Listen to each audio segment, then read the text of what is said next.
Hello and welcome to my channel. My name is David Novak. I'm trying out a new filming location, a temporary one, if you will. If you watched my recent video, you may have seen these shelves empty and the books are back in place, but normally there is a love seat that goes right here, which would make it kind of hard to film a view like this, but the love seat has not gone back. I need some help with that.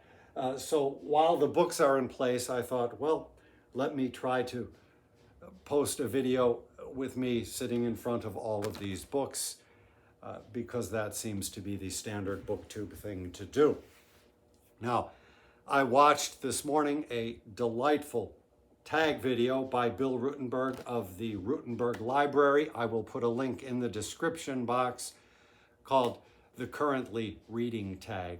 Now, he just posted that video today, but I will not be posting my video probably for a couple of days. It is an old tag. The original creator of the tag was named Shalise, I think. The channel is Charlie Ray, and the tag was done 8 years ago. And I will put a link to that original tag video also in the description. The Currently Reading Tag, let's jump into it. How many books do you read at once? One. Since I've been trying to dedicate myself to reading more regularly than was ever my wont in the past, I find myself, because I log them in a little book, I find myself tending to focus on one book at a time. Up until December, there was an exception to that. For a couple of years previous, I devoted 20 minutes per day to a different book, a book that I would consider hard reading. So I started with the selected papers of Thaddeus Stevens. I moved into the letters of Charles Sumner, and then I moved into the diaries of John Quincy Adams, and then reached a point where, well, suffice to say, I had a back injury and my whole schedule got recombobulated, if that's the right word. And so that plan went out the window, and I ultimately had to finish up John Quincy Adams in one lump because it had been hanging around for a long time. All of those books I recommend, but they're not the kind of thing that letters and papers because they're odd and incidental and often referring to fairly superfluous stuff. It's not the kind of thing I tend to want to just sit down and read straight through. A dedicated, practiced reader like Steve Donahue, I'm sure, can just brush through them and it's not an issue. Now, the next book that I had up on my docket, so to speak, for that 20-minute time slot was a collection of writings by James Weldon Johnson. I'll show you them. This is volume 1, and this is volume 2. A lot of it is incidental reporting, talking about, say, things in Haiti, and it's all stuff I'm very interested in, but I don't know that I want to sit through it all in one swipe. So I am thinking of reinstating my 20-minute per day habit. I'm not sure how I'm going to do that, but if I do, these books will be the first up. If you're reading more than one book at a time, how do you decide to switch to reading the other book? Well, I don't, but when I was, in the one case, I did it based on time. I just gave it 20 minutes. Do you ever switch bookmarks? I have the tag questions on a paper that's hanging right below the camera, and the fan is blowing it, so that may make a little rumbling noise, which is okay, I suppose. We're very low tech here, no teleprompters or anything like that. I expect the paper will blow up in front of the camera at some point. Do you ever switch bookmarks while you're partway through a book? No. Well, yes. I don't know why I said no. I don't do it consciously. So I often will just use whatever I have. So this came with a book that I purchased. I don't particularly take care of these. They fall out of the book. I lose them. They fall in between the sofa cushions, and then I have to scramble for a new book. God forbid I use a piece of torn envelope or something. I try not to do that. And I'm just wondering, let me just look here for a quick second. Well, I don't see them, but in the course of doing this shelving project, I came across a couple of bookmarks that were in books that were, one was a gift from a dear friend of mine who is dearly departed from a trip he had taken to Turkey. And it was a very nice bookmark, but it was made out of wood. And there is another bookmark that I came across that must belong to my partner that was sort of in the shape of a long leaf or something, but it was also a very dimensional bookmark. The wooden one was thick, not super thick, but thick enough. And I suppose if I were reading a good, like Alfred Knopf book that you could just kind of put it in, it would be okay. But God forbid a little paperback like I read, and God forbid you leave it in the book while it's sitting on the shelf for decades, because it made the books get kind of out of shape a little bit. It bent the pages around the area. So that's an aside. I'm sorry. My mind just takes me where it does. So bookmarks, yes, I switch them, not particularly intentionally. Sometimes I find myself in the bad situation where I have one bookmark for the text and one bookmark for the end notes. And that kind of causes all kinds of problems you can't even imagine, but we don't need to go into that either. Where do you keep the book you're currently reading? Well, that has a couple of different options, but let's just say generally I try to keep it on the quote-unquote coffee table in front of the sofa where I do most of my reading. I would put it on the end table, but drinks get put there periodically, and we have these little holders for drinks, but those holders do not always get used. It's kind of incredible that that happens. And then when you live with animals, be it the swishing of a tail or a cat deciding to mark it or whatever it is they're doing, or just deciding to do one of those. All these things happen, and when you've got a full cup of beverage, it can be disastrous to your book. In fact, that happened to my John Quincy Library of America Diaries, Volume 2, before I had finished it, and thankfully, only the end matter, the chronology, the index, and all of that stuff got mucked up. And so I was able to read to the end of the book. I really dislike water damage in books. So that's where I generally keep it. Sometimes I will take it into the bedroom and leave it by the side of the bed, but I've grown to realize, and this will be coming up in another question, that I tend to do my reading best in the morning, and so I will bring it out so that I have it accessible to me in the morning. What time of day do you spend the most time reading? Well, that's really can be anything. I try to make sure I dedicate an hour in the morning to reading, a good solid hour. In winter, it's different.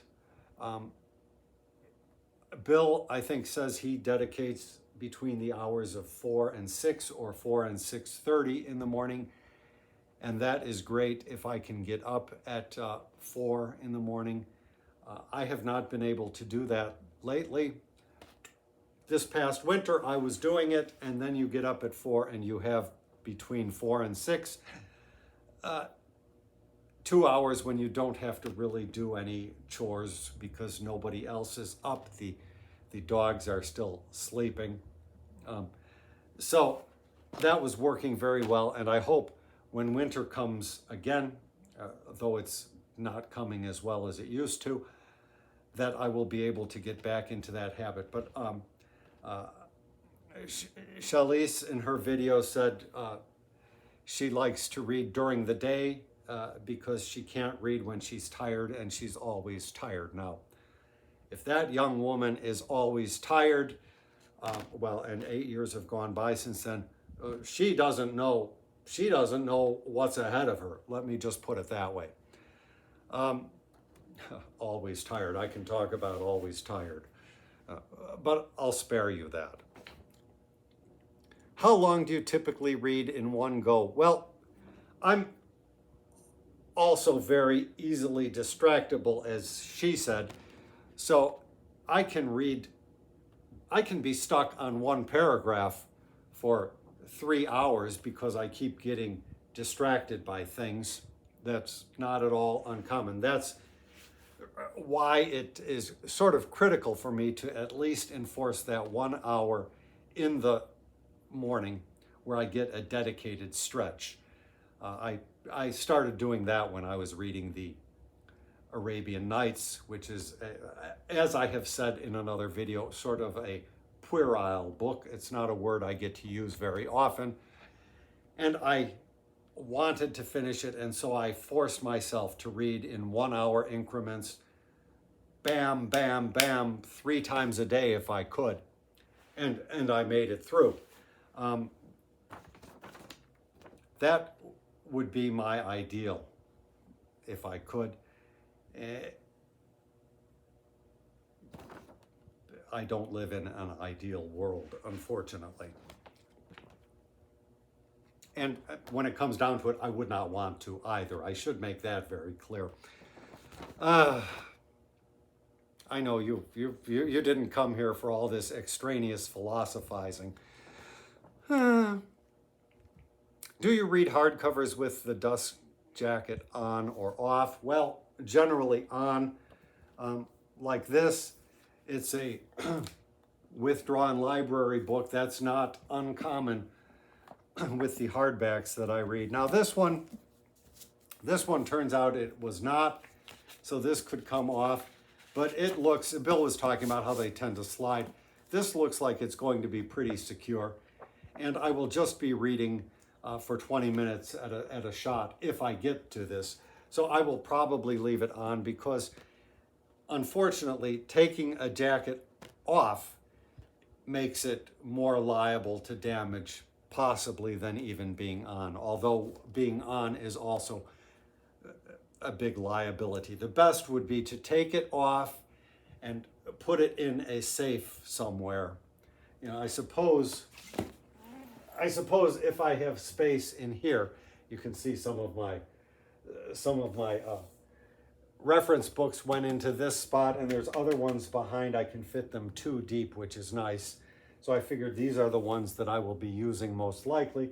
And here I've got what I'm reading now and what I'm thinking about reading. And here's my lovely Merriam-Webster dictionary, a shorter version, which I hope to use more. And the secretarial, that's possibly something I would like to browse as well. You may recall from that video, this one on English usage was really the creme de la creme. I would like to just spend time reading this, and I could switch their places, but these books down here fit just magnificently. Here was the Latin for lawyers in that video, which I could not find. Well, I found it now. It's just going on top here. So there's the Crusades, which I am hopefully going to finish up today. And then there's Gulag Volume 3, which I will hopefully begin tomorrow. So I'm trying to dedicate the spot for my immediate TBR, although that kind of thing doesn't work for me. And it's a rare situation. I don't normally have 6 books or what have you that I'm really thinking about reading immediately when I get done with my current project. I'm sorry, I'm just rambling on. It will be the longest currently reading tag video ever. A tag which, curiously enough, does not ask you about what you're currently reading. So that's the dust jacket question. Which position do you mainly use to read? I thought about doing a joke and saying, well, I normally do, whatever, like, but I, unfortunately, one of the other vicissitudes that come with becoming an elderly person is not being able to do all of this stuff. And in fact, you may think I'm getting up and down off of the floor very well for an old person, but ha ha ha, oh, you don't know. You just don't know. You young folks particularly don't know. So, normally I sit on the sofa, and sometimes I'll just sit there. If I'm really in a good mood or my back has been bothering me, I will sit on my sit bones and I will sit up like this. I can't do that for this video, obviously. Being a little bit slumped is not something I like to do. So when I'm on the sofa, I try not to slump, but I'll have a little thing for back support. And see, this is like an old person's video, not a booktuber's video. And I know the average age of booktubers seems to be 28. So that's what I do. Sometimes I will go sideways on the sofa and prop the books back there. Very often there will be some kind of creature on top of my lap, if it's called a lap when you're laying down. I don't know if that's technically the right word for it. And in the bedroom, I'll just prop up some pillows and lay out like everybody else does. No funny extensions of the legs or what have you. Do you take the book you're currently reading everywhere you go? No.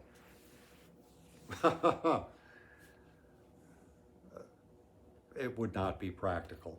Now, if I'm going to be going on a road trip or something, then sure, I would take that. If I'm going to be going on an airplane trip, well, that's less practical. So if I were reading this book and I were going on an airplane trip, no, I would not take it. I would put something on my Kindle app. I use the iPad, which goes with me regardless, and then I would look at something off of that, or a small paperback. I would easily take, say, this with me. The one advantage to these books too, and I don't know why, maybe it's because of the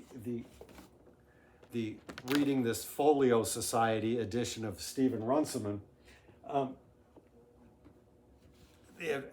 For some reason, I don't care about these books. I mean, and they're in fine shape for what they are, but I just feel like bend them, tear them, I don't care.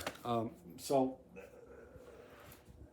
and I was hoping, so a book like this, yeah, I would easily carry that one with me. But no, generally speaking, in daily life, it would be impractical unless, for instance, Bill mentioned going to Target with his wife. She needs to pick up a little item, one item, and he knows it's going to take her 30 to 45 minutes. In that kind of situation, if I know in advance, then perhaps I will bring a book with me. Most likely, however, I would use that time to watching BookTube videos.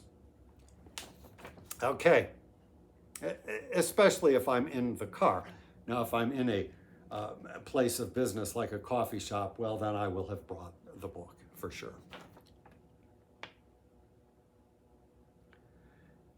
And I think that's about it. How often do you update your progress on Goodreads? Well, I'm not on Goodreads, and I don't think I will be getting onto Goodreads. I don't see a lot of utility for me in rating books or even writing a review of a book. So that's probably out, although I have thought of creating an account just because some of the booktubers that I follow have Goodreads accounts and they write reviews and things like that, and I do find them quite interesting when I go over there. So it's never say never, let's put it that way. And the last question is, who would you like to tag? Well, I issue a general invitation to you to do this tag. I am responding to a general invitation that Bill made. He did not invite me personally. It was a general invitation to you, the viewer, as it were. It was a very fun tag, at least as far as how Bill did it. Now, for me, it's probably a different matter, but I hope that you will do so. And if you do, let me know that you've done one, and I will come over and take a look at it. Thank you very much for stopping by my channel.